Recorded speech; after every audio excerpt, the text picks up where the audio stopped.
Rádio Rio de Janeiro, a emissora da Fraternidade, passa a apresentar Luz na Penumbra, programa que leva ao seu coração a mensagem da doutrina espírita.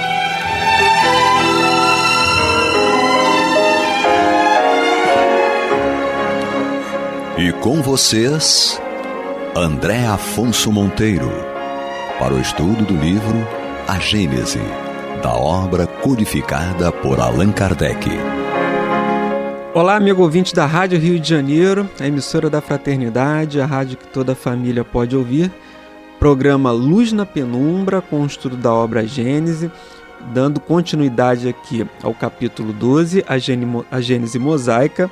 Nós estamos no subitem 13 seguinte, o Paraíso Perdido, e hoje continuaremos a partir do item 23. E lembrando que no último programa nós estudamos aqui o item 22 e falávamos sobre essa análise que Kardec traz para nós sobre a ideia de Adão e Eva, em que na verdade eles simbolizam um grupo de espíritos que, com um comportamento, com uma questão comportamental, um comportamento inadequado ao mundo em que eles viviam, eles automaticamente migram aqui para o planeta Terra, pois esse planeta já atingiu uma culminância da sua evolução.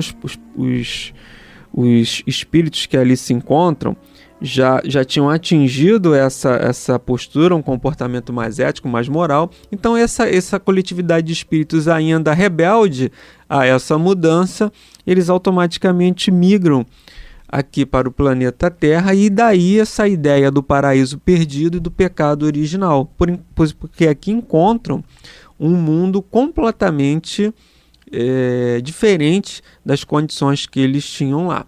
Então nós fizemos essas observações, essas considerações, inclusive no que toca essa questão, será que esses espíritos eles regrediram? Então nós trabalhamos tudo isso à luz da doutrina espírita, né? E hoje nós vamos aqui continuar a partir do item 23, em que Kardec diz o seguinte: Caim, após o assassinato de Abel, responde ao Senhor: a minha iniquidade é muito grande para que possa ser perdoada. Vós me expulsais hoje de cima da terra, e eu irei me ocultar de diante de vossa face. Serei fugitivo e vagabundo pela terra, e quem quer que me encontre me matará. O Senhor lhe respondeu: não, isso não acontecerá, porquanto quem matar Caim será severamente punido. E o Senhor pôs um sinal sobre Caim, a fim de que aqueles que o encontrassem não viessem a matá-lo. E aí Kardec continua, né? Tendo-se retirado da frente do Senhor, Caim foi vagabundo sobre a terra e habitou a região oriental do Éden. Havendo conhecido sua mulher, ela concebeu e pariu Enoque. Ele construiu uma cidade a que chamou Enóquia, o nome do seu filho. Está em Gênesis capítulo 4, 13 a 17. E Kardec agora vem explicar, né? Se nos prendermos à letra da Gênese, eis a que conclusões chegamos. 2 pontos. Adão e Eva estavam sós no mundo após sua expulsão do paraíso terrestre. Só posteriormente tiveram os filhos, Caim e Abel. Ora, Caim, tendo matado seu irmão e se retirado para outra região, não tornou a ver seu pai e sua mãe, que ficaram sós novamente. Só muito mais tarde, na idade de 130 anos, foi que Adão teve um terceiro filho, chamado Seth. Após o nascimento de Seth, Adão ainda viveu, segundo a genealogia bíblica, 800 anos e teve mais filhos e filhas. Portanto, quando Caim foi se estabelecer a leste do Éden, só havia 3 pessoas na terra, seu pai e sua mãe, e ele sozinho do seu lado. Entretanto, Caim teve mulher e um filho. Quem poderia ser essa mulher e onde ele pudera desposá-la? Ele construiu uma cidade Mas uma cidade pressupõe habitante, uma vez que não se presume que Caim a fizesse para si, sua mulher e seu filho, nem que pudesse construí-la sozinho. Portanto, temos que concluir dessa mesma narrativa que a região era povoada. Ora, não podia ser pelos descendentes de Adão, que não haviam sido reduzidos a um só. Caim, que então haviam sido reduzidos a um só, Caim. A presença de outros habitantes ressalta igualmente destas palavras de Caim: serei fugitivo e vagabundo pela terra, e quem quer que me encontre me matará. E da resposta que Deus lhe deu, por quem ele temeria ser morto, e que utilidade teria o sinal que Deus lhe pôs para preservar sua vida, uma vez que ele não iria encontrar ninguém? Ora, se havia na terra outros homens, além da família de Adão, é que eles ali estavam antes dele, de onde se deduz esta consequência tirada do mesmo texto da Gênese. Adão não foi nem o primeiro e nem o único pai do gênero humano. Então, Kardec aqui, em O Livro dos Espíritos, os espíritos respondem isso a Kardec. Kardec pergunta: Adão foi o primeiro habitante da Terra? Ele vai dizer que não. Aquele que você chamais Adão não é o primeiro habitante da Terra. Porque seria uma contradição muito grande, conforme nós colocamos aqui. Se Caim já encontrou uma mulher, então ele casou com quem? Com uma irmã dele? Seria algo contrário às leis de Deus. Então ele já encontrou um povo. E desse povo ele desposa a sua mulher. E é interessante aqui também quando ele vai dizer que Adão viveu ainda 800 anos. Será que uma pessoa poderia viver 800 anos? Ou isso é um povo que permaneceu ali, que pode ter sido dizimado, que pode ter sido uma civilização, como nós temos os maias, os incas, os astecas, uma civilização que permaneceu durante um tempo aqui, mas que acabou perecendo. Os próprios egípcios, que também foi uma civilização que foi extinta. Então tudo isso, e essa marca que ele fala, né, quando Kardec vai dizer aqui, né, viveu só muito mais tarde, na idade de 130 anos, foi que Adão teve um terceiro filho. Será que são gerações? Isso não está mais adequado a se falar em gerações e não a idade dele? Após o nascimento de Sete, Adão ainda viveu, segundo a genealogia bíblica, 800 anos e ainda teve mais filhos e filhas. Então isso está mais condizente de a gente chegar à conclusão, entender que na verdade está tratando de uma civilização e não de uma única pessoa, mas sim de uma coletividade de pessoas. Essa é a comparação que Kardec faz aqui, que nos leva a refletir sobre isso. E aí ele continua aqui, né? Eram necessários conhecimentos que o Espiritismo forneceu quanto às relações do princípio espiritual com o princípio material sobre a natureza da alma, sua criação em estado de simplicidade e de ignorância, sua união com o corpo, sua marcha progressiva e limitada através de sucessivas existências e através dos mundos que são outros tantos degraus na senda do aperfeiçoamento. Seu livre-arbítrio gradual da influência da matéria pelo uso do livre-arbítrio, a causa de seus pendores bons ou maus e de suas aptidões. O fenômeno do nascimento e da morte, da situação do espírito na erraticidade, e finalmente o futuro, que é a recompensa de seus esforços para se melhorar na sua perseverança no bem, para lançar a luz sobre todas as partes da gênese espiritual. Graças a essa luz, o homem sabe doravante de onde vem, para onde vai, por que está na terra e por que sofre. Sabe que seu futuro está em suas mãos e que a duração do seu cativeiro neste mundo só depende dele. A Gênese, despida da alegoria acanhada e mesquinha, lhe aparece grande e digna da majestade, da bondade e da justiça do Criador. Considerada desse ponto de vista, a Gênese confundirá a incredulidade e a vencerá. Muito bem! Então, esse é o final do capítulo. Agora nós vamos fazer aqui os comentários e um resumo básico.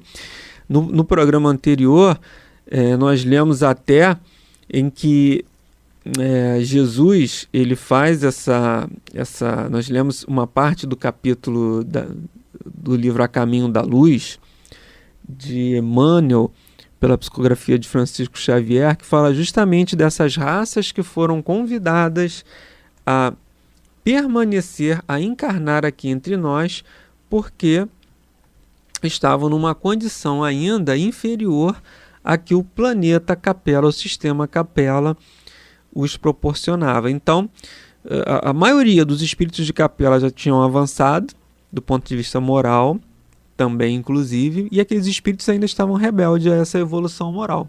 Então, eles têm que reencarnar aqui no nosso planeta, para poder fazer o seu desenvolvimento. Então, essa é a lei de ação e reação, de causa e efeito, e o livre-arbítrio. O nosso livre-arbítrio, ele vai sendo relativizado à maneira que nós vamos desenvolvendo a nossa inteligência, do princípio inteligente. Kardec fala isso aqui, o princípio espiritual com o princípio material. Então, essas relações, né, do espírito com a matéria. E à medida em que o espírito vai saindo da sua infância, que ele vai saindo dessa condição ainda primitiva da sua criação, que ele vai desenvolvendo o princípio inteligente, ele vai ampliando a sua possibilidade de realizar as suas escolhas, vai relaxando essa ação dos espíritos sobre nós. Amigos ouvintes, nós estamos estudando aqui o capítulo 12 do livro A Gênese Mosaica, o Paraíso Perdido, que é a partir dos itens 13 seguintes, e hoje nós estamos encerrando aqui nos itens 23, 24 e 25. Então, Kardec vem colocar aqui que a gente precisa analisar essa questão da Gênese Mosaica, do Paraíso Perdido, sobre a ótica do espiritismo e da lei de reencarnação. Então, esses espíritos lá, à medida que a gente vai desenvolvendo o nosso princípio inteligente, o Criador, ele nos dá essa possibilidade, Deus nos outorga essa possibilidade de nós fazermos as nossas próprias escolhas. Esse é o nosso livre-arbítrio. Então, eu, André, tenho o livre-arbítrio de poder fazer as minhas escolhas. Só que essas minhas escolhas, elas têm um limite. Tem um limite. Eu posso fazer as minhas escolhas até um certo limite, e desde que isso, em algum momento, não vá atrapalhar a minha existência e a própria existência do meu semelhante, que o meu livre-arbítrio ele é limitado, a gente até conhece, né? O meu direito vai até o limite do direito do meu semelhante. Então eu posso fazer as minhas escolhas, desde que eu também não prejudique a vida daquela pessoa, sem que aquela pessoa tenha necessidade de passar por isso, e eu próprio. Então Deus ali, ele vai como se ele desse corda para nós, né? Ele vai dando a corda para a gente fazendo as nossas escolhas, e quando chega uma hora que aí aquela corda puxa, é que aí a gente tem que voltar e refazer a nossa história. É a lei de causa e efeito, ação e reação, e aí vai entrar o nosso conjunto de provas e expiações. Então esses espíritos que lá estavam, foi concedido o livre-arbítrio para eles, e alguns optaram pela sua evolução, através desse livre-arbítrio, escolheram o caminho do bem, e outros ainda, permanecendo no caminho do mal, fizeram escolhas equivocadas. E o que acontece? Tudo bem, você fez uma escolha. Aquele que plantou o bem vai receber o bem em volta. Permaneceu naquele local e colhendo os frutos do plantio, da semeadura no bem. Os espíritos que fizeram as escolhas equivocadas, eles acabaram proibidos de ali permanecerem pela sua condição, ou não se sentiram mais à vontade de ali estarem, e vêm para a Terra. E aí vão colher tudo aquilo que plantaram lá, ou seja, estão trazendo o seu conjunto de necessidades expiatórias. Essa porque eles fizeram escolhas equivocadas. Então é a lei de ação e reação. Eu fiz uma escolha equivocada e agora estou aí tendo que colher os frutos por conta disso, né? Lei de causa e efeito. Ação e reação, causa e efeito. Mas isso não quer dizer, e nós também já colocamos isso anteriormente, que esses espíritos tenham regredido, não é isso. Isso se trata de uma nova pedagogia, de uma nova oportunidade. Se isso também acontece conosco e numa menor escala. Então Deus nos concede possibilidades para que a gente exerça a nossa programação espiritual. Todos esses espíritos em nós permanecemos vinculados à nossa programação espiritual, que a gente já fez na erraticidade, que é um período entre uma encarnação e outra. Erraticidade é isso, é um período entre uma reencarnação e outra. Estou na erraticidade, não quer dizer que eu estou em erro, não. Quer dizer que eu estou entre um período, no intervalo entre uma encarnação, uma reencarnação e outra. E nesse período, dependendo da nossa condição, a gente vai estar num local, numa colônia, num ambiente, se preparando para essa nova estadia no corpo físico. Então, estou lá na erraticidade, programo a minha existência. Então, eu vou programar um conjunto de experiências para evoluir, para a minha evolução intelectual e moral. E quando a gente chega aqui, quando a gente encarna, quando a gente chega no corpo físico, no princípio material, muitas vezes a gente se deixa iludir por esses prazeres da matéria. Então a gente esquece que o nosso foco é a evolução espiritual, que a vida material ela é um apêndice e o importante é a vida espiritual. Então a gente deixa essas questões materiais influenciar nessa nossa evolução. E de acordo com o nosso livre-arbítrio, isso é permitido. Até uma hora que a gente vai se cansar desses erros. Então, a gente programa ali na erraticidade. Então, vou programar uma profissão, vou programar me casar, vou programar ter filhos, vou programar quem serão os meus pais, os meus irmãos, a minha família, qual vai ser a minha religião. Via de regra, tudo isso a gente já programa em linhas gerais antes de reencarnar. E essa programação, ela é voltada para que a gente tenha essa evolução espiritual, tenha esse progresso moral e intelectual.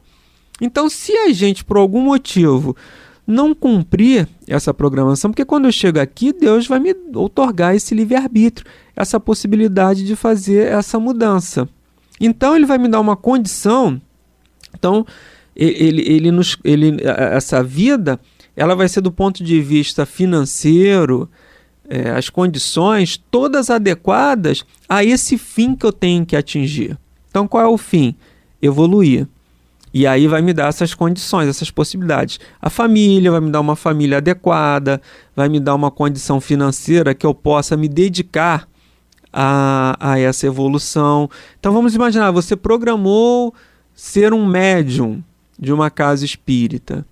Isso é programado lá na erraticidade, lá no mundo espiritual. Então você vai ter uma família e uma condição material para que você possa desenvolver essa sua mediunidade, esse seu lado mediúnico, que é o caminho para você se tornar uma pessoa, um espírito melhor. Mas aí chega aqui, você desiste de ser médium ou você não se dedica adequadamente porque você coloca como prioridade outras coisas aqui da vida material. Então você vai ter essa vida, você vai, digamos assim, estagnar essa possibilidade e você desencarna, volta para o mundo espiritual e aí vai ver lá o que você fez. Você tinha aqui que desenvolver a mediunidade, mas você não desenvolveu. Então, se você não fez essa substituição, você tinha a possibilidade, através da mediunidade, de praticar o bem. Se você não praticou o bem com outro instrumento, você vai ter que retornar e vai ter que desenvolver essa ferramenta, ou seja, na própria mediunidade ou numa outra possibilidade, mas sem essa condição que te favorecia para que você desenvolvesse isso. Como uma forma de você valorizar as oportunidades que você teve e você desperdiçou.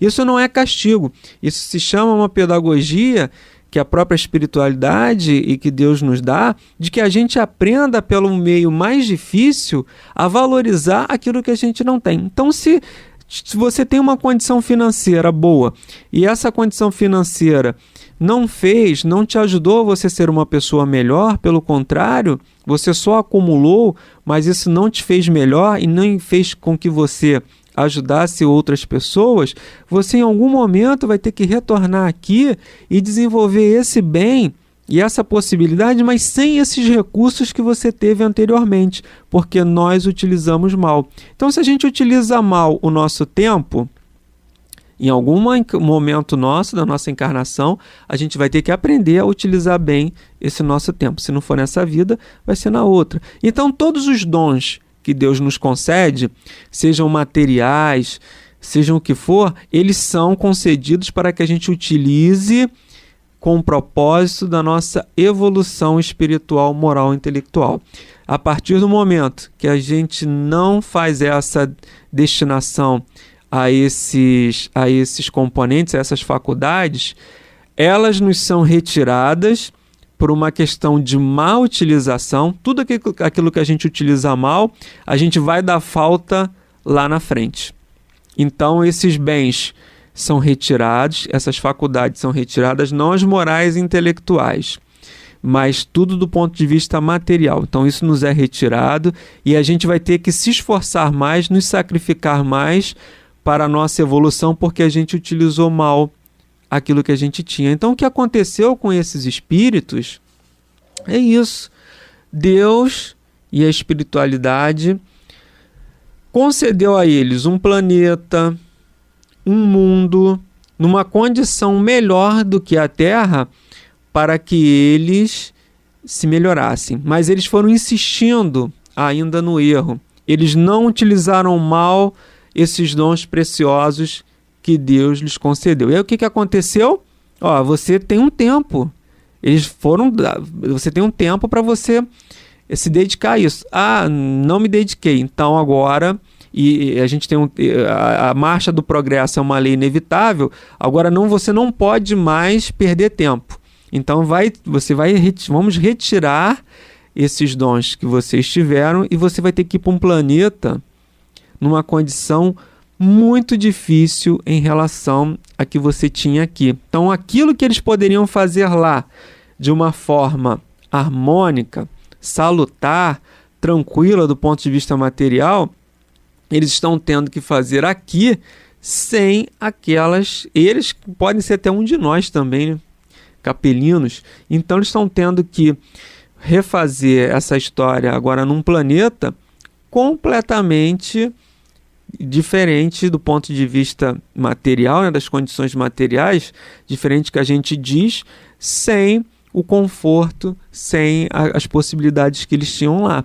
Então, isso é uma consequência da lei de causa e efeito, da lei de ação e reação e da má utilização da lei do livre-arbítrio. Eu posso fazer o que eu quero? Eu posso até um determinado momento, mas quando eu tiver que reparar aqueles erros que eu cometi, as condições não serão as mesmas, as condições estarão agravadas. Isso não quer dizer que você retroagiu, mas você vai ter que sacrificar mais para você poder executar essa sua missão. No livro Ação e Reação, é isso o que o Kardec coloca aqui para nós, que esses espíritos tiveram que dar continuidade à sua programação espiritual num mundo completamente primitivo, e lá eles já tinham um mundo mais adiantado. Então a prova deles foi agravada, não a condição moral e intelectual, mas a prova se agravou. E no livro Ação e Reação, do espírito André Luiz, psicografado por Francisco Cândido Xavier, editado pela Federação Espírita Brasileira, esse livro todo ele traz ali exemplos o nome do livro é esse, né? Ação e Reação. Então ele vai trazer ali casos em que se retrata isso, que se verifica a trajetória daquele espírito e as práticas que eles fizeram em outras vidas e a repercussão que isso teve na sua existência e a consequência deles terem que reencarnar em condições mais difíceis para poder resgatar aqueles erros, aqueles equívocos do passado. Mas, amigos ouvintes, nós chegamos aqui ao final do programa Luz na Penumbra de hoje, encerrando aqui o capítulo 2, a Gênese Mosaica, e a partir da semana que vem nós vamos estudar os milagres segundo o Espiritismo. Muita paz a todos e até a próxima semana, se Deus quiser. semana, se Deus quiser.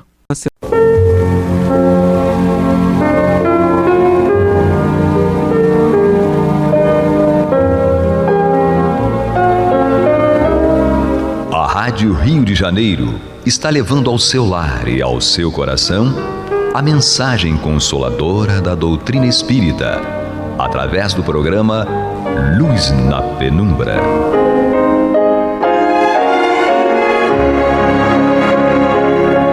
E agora com vocês, Nádia do Couto Vale, para comentar o céu e inferno ou a justiça divina segundo o Espiritismo, da obra codificada por Allan Kardec.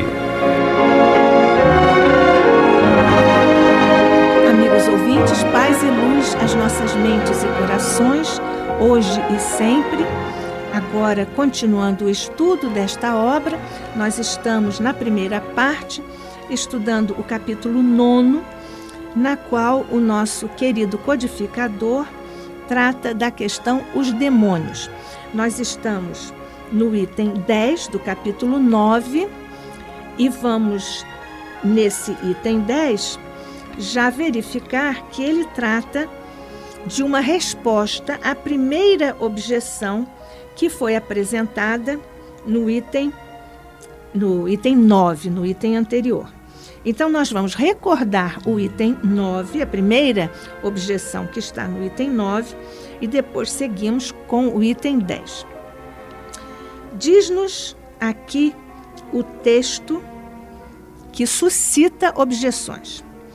Se Satã e os demônios eram anjos, eles eram perfeitos. Como, sendo perfeitos, puderam falir a ponto de desconhecer a autoridade desse Deus em cuja presença se encontravam? Ainda se tivessem logrado uma tal eminência gradualmente, depois de haver percorrido a escala da perfeição, poderíamos conceber um triste retrocesso. Não, porém, do modo por que nos apresentam, isto é, perfeitos de origem. A conclusão é esta: Deus quis criar seres perfeitos, porquanto os favorecera com todos os dons, mas enganou-se. Logo, segundo a Igreja, Deus não é infalível. Agora, então, nós vamos ouvir a nossa querida irmã Deusa Nogueira, que está hoje nos brindando com os generosos comentários que vai fazer, mercê da generosidade do seu coração e da experiência e dos estudos que tem na doutrina espírita. Deusa Nogueira é um nome conhecido, respeitado, amado no movimento espírita. Deusa, querida, muito obrigada por estudar conosco. Eu que agradeço pelo carinho, né? Muito obrigada, querida. No item 10, ele começa a fazer uma primeira resposta, quando ele fala que a escritura e a tradição dão o nome de céu ao lugar onde os anjos haviam sido colocados no momento da sua criação. Mas esse não era o céu dos céus, o céu da visão beatífica, onde Deus se mostra aos seus eleitos face a face, e onde os seus eleitos o contemplam sem esforços e sem nuvens, porque lá não há nem perigo nem possibilidade de pecar. A tentação e a fraqueza são desconhecidas. A justiça, a alegria e a paz reinam ali em uma imutável segurança. A santidade e a glória não estão sujeitas a se perderem. Era, portanto, uma outra região celeste, uma esfera luminosa e afortunada, onde essas nobres criaturas, amplamente favorecidas por comunicações divinas, deviam recebê-las e a elas aderir pela humildade da fé, antes de serem admitidas a ver claramente a sua realidade na essência do próprio Deus. Do que precede, resulta que os anjos que falharam pertenciam a uma categoria menos elevada, menos perfeita, que não tinham ainda chegado ao lugar supremo onde o erro é impossível. Mas então há aqui uma contradição evidente, porque é dito mais acima que Deus os havia feito em tudo semelhantes aos sublimes espíritos, que distribuídos em todas as suas ordens e misturados em todas as suas classes, tinham o mesmo objetivo e o mesmo destino, que seu chefe era o mais belo dos arcanjos. Se eles foram feitos em tudo semelhantes aos outros, não eram, portanto, de uma natureza inferior. Se foram misturados em todas as classes, não estavam em lugar especial. Logo, a objeção vigora inteiramente. É muito interessante. É muito interessante, né, Deusa? Porque é lógico. E a gente vê, não é, Nádia? Quando as coisas são feitas pela intenção humana, eu não estou desmerecendo a intenção humana, mas uma intenção humana que há um outro interesse extra-religioso por trás, como é que as criaturas se embaralham nas próprias palavras, não é? Porque que Deus, primeiro, eu acho que o primeiro ponto é a ideia de Deus. Ou ele é perfeito ou não é. Ou ele é justo ou não é. E essa questão de você já começar a separar por categoria logo no começo, já prova uma falha na justiça, não é? Vai caminhando assim. Então isso é muito, eu acho que é muito sério mesmo. E até para nós, nos dias de hoje, nós temos que pensar, toda vez que eu coloco o interesse extra-doutrinário nas questões da doutrina à frente, a gente pode se embaralhar nas próprias palavras, né? Exatamente. E você veja que aqui, esse raciocínio, e olha que é um raciocínio da teologia católica, né? Não estamos aqui laborando contra a Igreja Católica, essa teologia que até já se reformulou. À época de Kardec, isso vigorava muito fortemente, mas você veja que aqui há um vício de origem no raciocínio. Porque, segundo está posto aqui, Deus já se enganou no processo de criação. Exatamente. Porque ele criou supostamente todos iguais, perfeitos, mas alguns falharam. Se todos eram perfeitos, se Deus era perfeito, só cria coisas perfeitas. E se ele criou perfeitos os espíritos ou os anjos, e alguns depois falharam, é porque ele teve uma falha no processo de criação. Portanto, já aqui, nesse raciocínio teológico, um vício na fonte do raciocínio. Exatamente. Né? De onde decorrem, como é até uma coisa estranha nós dizemos, o corolário do erro são consequências. Aí, como você disse, a justiça não é correta, não é perfeita. A identidade, a natureza não é perfeita. Portanto, saindo de Deus, saíram coisas, umas boas e outras ruins. Isso aqui está patenteando um processo de antropomorfização. Porque os homens que são assim. Fazem isso. Não é isso? E outra coisa também, tira a responsabilidade. Porque no momento em que eu me transformo num demônio, eu falo assim, tá vendo? Foi Deus que me fez assim. Comigo houve um defeito, com o outro não, o outro faz tudo certinho. E olha como isso traz uma tradição de comportamento, não é, Nádia? É muito sério, quando a gente começa a falar assim, pois é, até usando médios, muitas vezes, Chico é Chico. Eu sou eu. Quer dizer, a gente começa a trabalhar na exceção, que não é de acordo com a lei. É porque para nós é difícil, eu sempre penso, Nádia, pensar numa lei perfeita. Você sabe, o Platão, ele tem uns raciocínios assim, em função da nossa condição humana, não é? Porque somos criaturas. Então, nós não podemos entender plenamente a natureza de Deus, o alcance de Deus. Então, o Platão diz assim, o ser humano é incapaz de conceber a eternidade. Isso, exatamente. Porque não é eterno, só Deus é eterno. A gente é só criado, Deus é exato. Eterno. Aí quando nós falamos assim em eternidade, nós nos colocamos automaticamente, porque somos criados com base no cartesianismo, né? Isso. Aí nós ficamos pensando, a eternidade, então, quantos trilhões de séculos?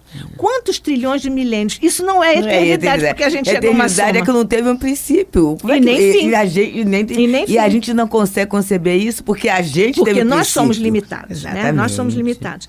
Então, nós não conseguimos entender a eternidade nem o infinito. Isso, exatamente. Que também é uma limitação da nossa formação cartesiana. Aí, então, é a soma de quantos trilhões de quilômetros. Isso não é... Não, isso já é limite. Não é o infinito. Exato. Então, nós somos assim. Então, se nós não entendemos isso, também não podemos entender a perfeição. Isso. Né? Mas nós temos que ter isso como uma referência. Exato. Né? Exatamente. Porque estamos abaixo. Exato. Olha, a primeira bem-aventurança, né? Os pobres em espírito. Porque temos que assumir que somos criaturas. Exatamente. E a partir daí, a gente começa a ver os prejuízos que vão surgindo dessa discriminação. Porque eu nego a lei do progresso. Sim. Eu nego a lei do progresso. E nego para os dois.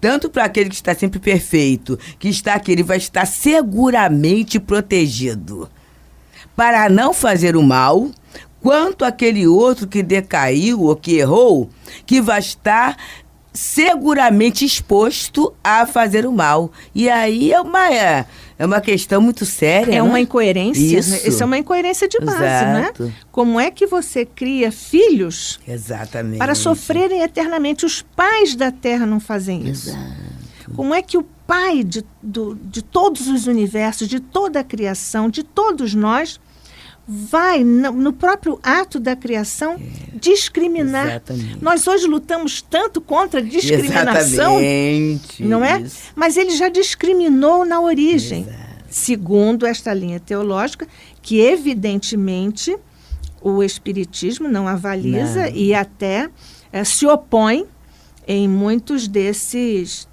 circunstâncias aqui. Isso. Vamos para o primeiro? Vamos. Ou você vai seguir aí?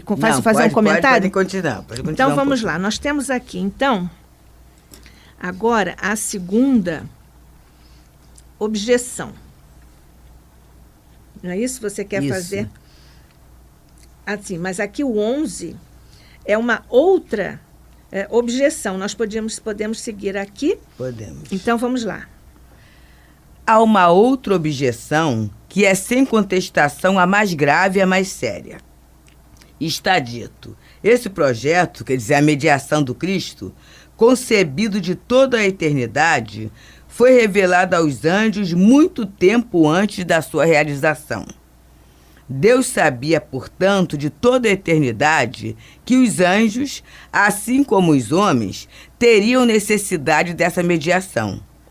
Ele sabia ou não sabia que certos anjos fracassariam, que essa queda lhes acarretaria a condenação eterna sem esperança de retorno, que seriam destinados a tentar os homens e que aqueles homens que se deixassem seduzir sofreriam a mesma sorte.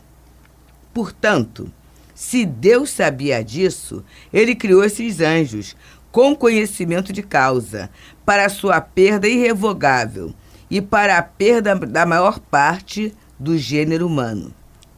Digam o que disserem. É impossível, com semelhante previsão, conciliar sua criação com a soberana bondade. Se ele não sabia, não era onipotente. Tanto em uma como em outra hipótese, é a negação de dois atributos sem a plenitude dos quais Deus não seria Deus. É fantástico, né, Nádia? A lógica que está aí. Porque observa só, e você quando traz a ideia do Pai, que muita gente não gosta, mas é uma ideia trazida por Jesus. Exatamente. O Pai vai expor o Filho ao risco? Pois é, os pais da Terra não fazem isso, né? Não, e nem vai querer que o filho seja tentado, porque a maioria, e já que a tentação vem em relação às coisas materiais, a criatura que está sofrendo as vicissitudes da vida material vai estar muito mais sujeita do que os outros que estão lá seguramente separados. Então é muito interessante. É muito, né? E é consolador também Isso. nós sabermos, né?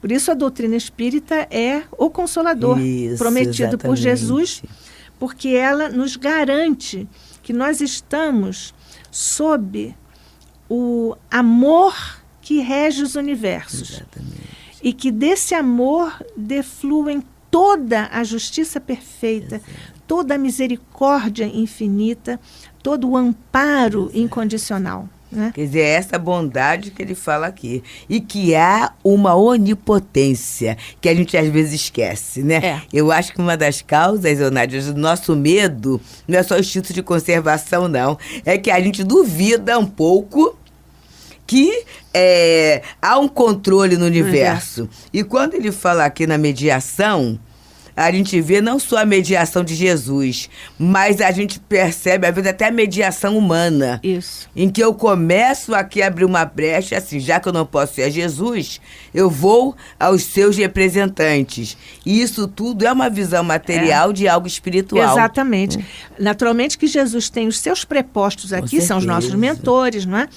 Que os nossos irmãos católicos chamam de santos, não é? São os nossos mentores, mas também a providência divina recorre ao irmão como oportunidade para ajudar o irmão. Exatamente. Não é? Então Isso nós poderemos mediar. Agora você veja que coisa interessante, né?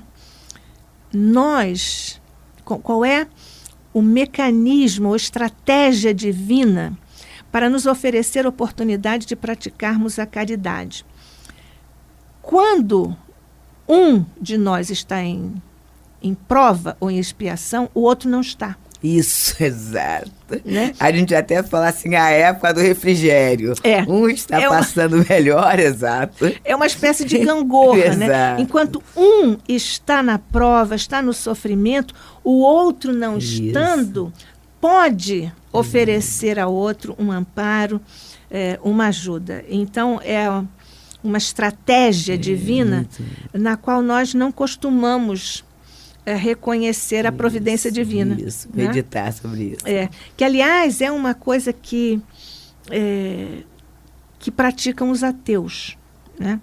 Os nossos irmãos ateus, porque não acreditam em Deus, portanto, não acreditam na providência divina, quando eles veem um companheiro, uma pessoa qualquer, em necessidade, eles acham, bom, não há ninguém para ajudar, então eu vou fazer. Eles se antecipam, exatamente. Então eu vou fazer.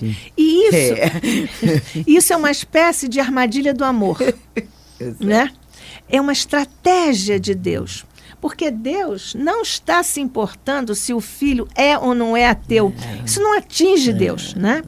Porque o filho continua com as mesmas outorgas que Deus ofereceu, com a mesma inteligência, com o mesmo quadro de possibilidades, resolveu, no uso da sua razão, não acreditar em Deus.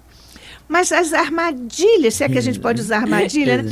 Armadilhas do amor de Deus fazem com que as criaturas todas acabem se amando e se prestando serviço uns aos outros. É o irresistível desejo de ser feliz. De ser feliz, não é?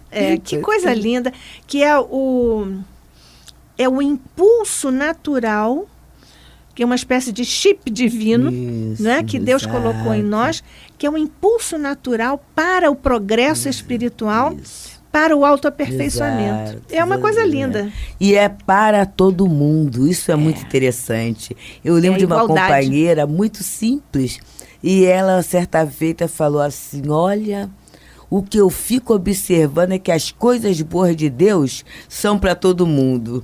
E olha que profundidade, porque é para todo mundo, porque senão negaria a característica da bondade e do próprio amor. Já que a gente, aí quando você fala da questão de Platão, e no Livro dos Espíritos fala também que falta-nos um sentido para nós entendermos, é em função disso, porque a gente caminha com parcialidades, e Deus é a totalidade. Então fica difícil, né? É, porque nós somos fração, né? Ele é inteiro, né? Isso, exatamente. É uma coisa linda essa. Então, vamos seguindo, Deusa? Sim. Nós estamos aqui no programa Luz na Penumbra com nossa querida irmã Deusa Nogueira, hoje estudando conosco agora o item 12 do capítulo 9 da primeira parte desta obra, O Céu e o Inferno, ou a Justiça Divina segundo o Espiritismo. Isso. E no item 12 ele vai dizendo que se admitirmos a falibilidade dos anjos, como também a dos homens, a punição é uma consequência natural e justa da falta. Porém, se admitirmos ao mesmo tempo a possibilidade do resgate pelo retorno ao bem, a obtenção do perdão após o arrependimento e a expiação, não há nada que desminta a bondade de Deus. Deus sabia que eles falhariam, que seriam punidos, mas sabia também que esse castigo temporário seria um meio de fazê-los compreender seu erro e se transformariam em seu benefício. Assim se achariam confirmadas estas palavras do profeta Ezequiel: Deus não quer a morte do pecador, mas a sua salvação. O que seria a negação dessa bondade é a inutilidade do arrependimento e a impossibilidade de retorno ao bem. Nessa hipótese, é rigorosamente exato dizer que esses anjos, desde a sua criação, já que Deus não podia ignorá-lo, foram consagrados ao mal pela eternidade e predestinados a se tornarem demônios para induzir os homens ao mal. É a tal fatalidade. E a gente vê no Livro dos Espíritos falando que não há fatalidade para atos da vida moral, porque vida moral é escolha, não é, Nádia? Exatamente. É o próprio ser, é a consciência que vai desabrochando, vai se desvelando e vai se constituindo numa referência para Deus e em Deus e para com Deus, né? Porque às vezes eu olho até o instrumento como me induzindo a criatura, mas eu sou desequilibrada porque eu tenho uma mediunidade. Não é isso. Imagina. A mediunidade não é para desequilíbrio, não é para desequilíbrio. Né? Não é isso, né? Eu estou desequilibrada porque eu não sei me compreender enquanto médium. Mas Deus dá recurso? Claro que dá. Claro que dá. Mas você sabe, nós padecemos de uma doença, uma patologia que é o desculpismo. Exato. Nós terceirizamos a responsabilidade. Isso aqui é culpa do governo. Isto a carne é fraca. A carne é fraca. Por isso que eu estou aqui em erro. Somos imperfeitos. Aí tem uma outra coisa que é fatal no nosso processo evolutivo. Vou deixar para a próxima encarnação. Ô, Nádia, isso é tão interessante que eu, de uns 3 anos para cá, eu vim estudando um pouquinho de organização. E isso tem estudo mesmo. E a desordem, ela é uma doença tão grave que, assim como existe essas Irmandades Anônimas, NA, existe também no exterior os bagunceiros anônimos. Né? Os desorganizados anônimos. Exatamente. Existe isso, né? E há uma frase que eu não esqueço. O ponto básico da desorganização é a procrastinação. É o deixar para depois. Então, eu estou com alguma coisa fora do lugar, não, isso aí depois eu faço. E a gente muitas vezes faz isso em relação à própria vida nossa. Exatamente. Vou deixar para depois, agora eu prefiro descansar. Isso. Não é? Não, você faça um esqueminha assim. Sai pela sua casa e começa a pegar umas coisas que você já vai precisar descartar. Isso aí leva assim, passeando pela sua casa, 5 minutos. Exatamente. Aí, nem que você não tire tudo, mas tire uma parte, né? É o princípio da homeopatia. Aos pouquinhos você chega lá, né? Depois você estipule um horizonte de tempo, 20 minutos, 30 minutos. O que eu vou fazer nesses 30 minutos? Terminado esse tempo, você vai para outra tarefa que também já tem 30 minutos. Você, assim, trabalha contra essa tendência à procrastinação. Que é educação, não é? E às vezes as pessoas falam assim, pessoalmente, eu não sei como é que você tem tempo de ler, sendo dona de casa, tudo isso. Temos que fazer, porque é só a gente organizar e colocar a leitura como algo essencial. Exatamente. Eu também, as pessoas se espantam, porque eu também tenho ocupações, como você tem, muitas ocupações. Eu também sou dona de casa, não é? Nós temos que fazer tudo. E a gente tem que fazer um esquema, um plano para você ir resolvendo as coisas, seguindo Joana de Ângeles, que diz, Priorize e Isso. vá resolvendo um a um. Então, por falar em resolvermos um a um, nós resolvemos hoje estes itens. Exato. Mas nós voltaremos juntas, Deusa Nogueira querida e eu, Nádia do Couto Vale, no próximo programa, se Deus quiser, para continuarmos o estudo de O Céu e o Inferno, ou a Justiça Divina segundo o Espiritismo. Deus, obrigada outra vez, querida. Obrigada, querida. A você que esteve conosco, paz e luz às nossas mentes e corações, hoje e sempre. Que assim seja.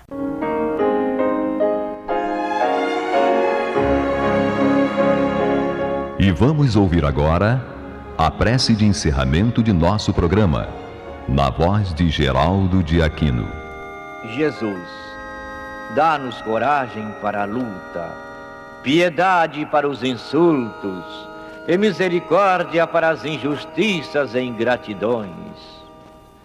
Limpa nossa alma de inveja e ambições mesquinhas, de ódio e de vingança o nosso caminho.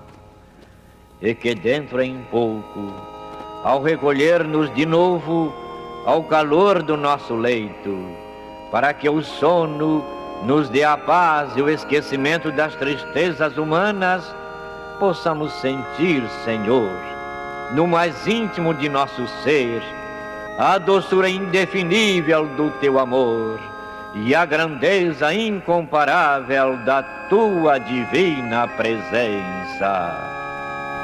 Que assim seja.